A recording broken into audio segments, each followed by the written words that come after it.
It's been called dangerous, it's been called addictive, and it's in almost everything we eat, sugar.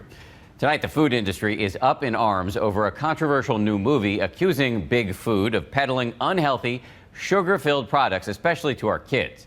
And tonight, this challenge. Could you go sugar-free for 10 days? Is that even possible? I tried it, and the results were surprising. It is a controversial new entry into America's raging debate over obesity. What if our whole approach to this epidemic has been dead wrong?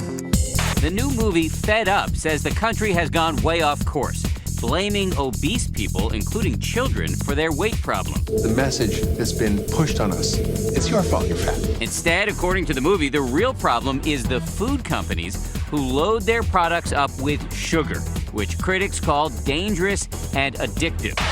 Sugar is poison. Diabetes, heart disease, lipid problems, strokes, cancer. Those diseases are being driven by sugar. If a foreign nation were doing that to our children, we would defend our families. Years from now, we're going to say, I can't believe we let them get away with that. According to the movie, most Americans are hooked on sugar, and truth be told, I am one of them. Cookies, cheesecake, jelly beans, they seduce me every time. Okay, so I'll admit that I'm one of these kind of annoyingly healthy people. I work out every day, I eat a lot of fruits and vegetables, I don't smoke, I don't drink, I don't even drink caffeine. I have one major vice, and that is sugar.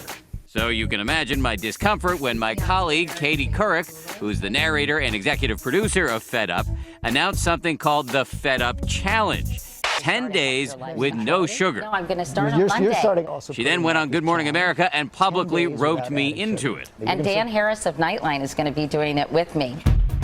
Thank you for that, Katie. So here are the rules of the challenge.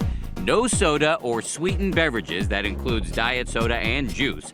No artificial sugars or sugar substitutes, and no foods that have added sugar, which includes not only my favorite desserts, but to my surprise, everything from yogurts to canned foods to spaghetti sauce.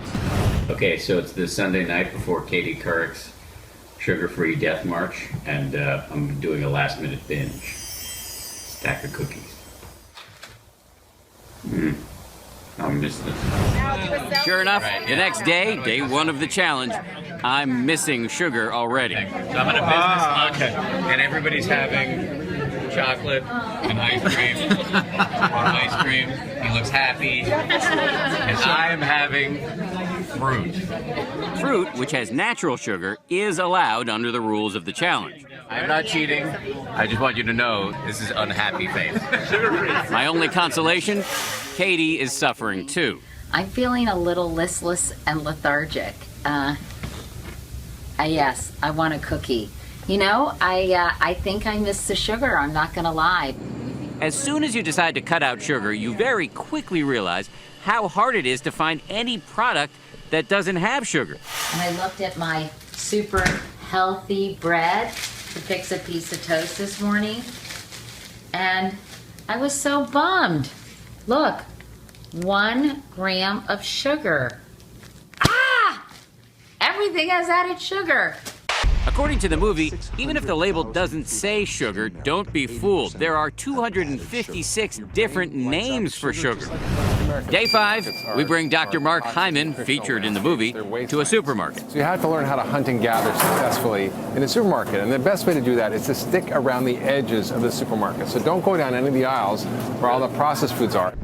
He says there are 600,000 food items in America, and 80% have added sugar. It's very simple. If you read a label and there's an ingredient you can't pronounce, don't recognize, it's in Latin or it's not a real food, put the food back on the shelf. Is there a barcode on this? Right? Is there nutrition facts on this? Right.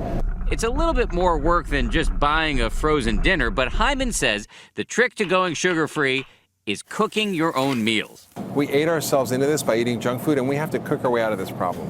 So does this mean I can just bake lots of homemade cookies and cakes at home? Apparently not. I love dessert. Yes. You've taken that away from me. We think we love cookies, we love donuts, we love cake, but I've got news for you. It's not love, it's addiction. In animal studies, they found that sugar's 8 times as addictive as cocaine. When they put rats eating sugar in a little sugar bowl with liquid sugar, and then they put them on an electric shock pad and they shock them while they're eating the sugar, they keep eating the sugar even while they're getting shocked because it feels that good. So I'm the rat in this. You are. You're the rat.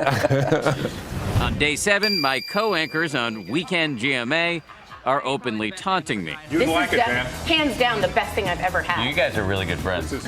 Even if you happen to have nicer colleagues, we all live in an ecosystem of near constant temptation, bombarded by marketing messages, especially kids, on television and even in school. In the movie, Katie challenges former President Bill Clinton about why the government hasn't done more. Do you think the government is behind when it comes to helping Americans reduce their sugar intake? Yes, I do. Why? Why are they doing this? I think that... Or why aren't they doing more? I can't answer that. As you might imagine, the food industry has not taken kindly to this movie. The Grocery Manufacturers Association arguing that companies have aggressively reduced calories, that childhood obesity has actually gone down in recent years, and that the movie just plain gets the facts wrong. Still, while critics may take issue with the movie's, quote, vilification of one nutrient, pretty much nobody argues that reducing sugar is a bad thing. Day 9, and dietary freedom is so close I can almost taste it. I will admit that I am sleeping a lot better without all the sugar, but the cravings have not diminished one bit.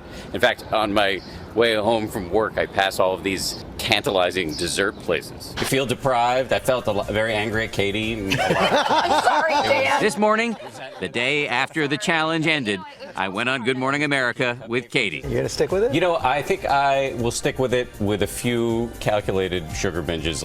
People have asked me, did you cheat? The truth is, I did find a box of Swedish fish my wife had hidden away in the cabinet, and to my great shame, I had 2 of them. But again, I only had 2 of them. Now, we should say the Grocery Manufacturers Association contacted us to say that Fed Up provides an inaccurate view of the packaged food industry and, quote, our companies have been trusted by generations to provide products that are safe, nutritious, affordable, and well-balanced. Fed Up is in theaters right now.